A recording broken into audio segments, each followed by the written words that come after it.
Ladies, happy Saturday. She can Pat Powers here. Ladies, you know what's so crazy and a blessing? You go through these seasons where you never think there's another side. But you know why? Because you're not getting to the root of it. When you don't get to the root of it, you just go through life on autopilot, never get into the root of why you're overly emotional. You can't handle stress well. You take your emotions out of other people. You have to make things bigger than what it is. You people please.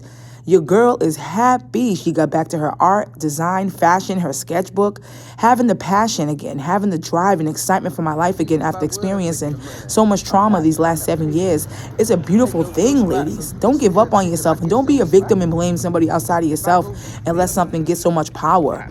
Dive within. If I didn't know who I was before all this trauma I've experienced in that domestic violence situation, my first relationship ever, I would have never got back to myself. That's why it's important to do the work when you go through these tough seasons so you can stay true to yourself, true to your goals, your passions and intentions that God put you here to do that's in your spirit, but you won't put out. Forgetting the days, man. She can Pat Powers here, ladies. Don't let nothing steal your joy. Don't let the bills, society, these conditionings make you feel like you have to be agitative, aggressive, take things out on people. I have my own ways that I don't like that I do when I go through things that make me feel uncomfortable. But once you get your emotions, your thoughts, your feelings aligned, you understand what's going on internally and how you feel after you eat something, after you're around somebody, after you watch something, you're going to understand that 9 times out of 10, the things around you, what you're watching, what you're eating, and the things you're involving yourself in are why you can't stay focused, why you're fidgety, why you move around a lot, why you can't stay still, why you can't keep your word, why you can't stand on the things you stand on, and why you can't take accountability when someone points out the things in you that you don't like to face. I love taking accountability. These last 7 years facing my domestic violence trauma is not going to take my power and joy away. I refuse to let miserable people tell me about my past and what I went through and allow me to just take away my creativity, my abundance, and outlook I had on my life. I've always had purpose, intention, and passion for my life.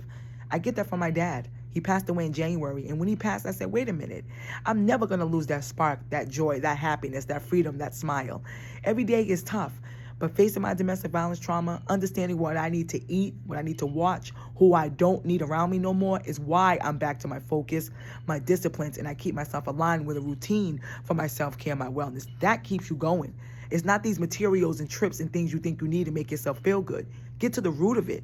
Get into the root of my domestic violence trauma from childhood, understanding my bipolar 1, not claiming it and never being the victim, understanding what I need to do and never blaming it on somebody else, taking accountability, set myself free. Oh, I'm back to that spirit, and I'll never, ever let nothing take my spirit away. People will always make excuses when you're at peace, when you're full, when you're joyful, when you're whole within. Even when I'm in my struggles, even when I had homelessness, even when I had all these things that was coming against me these last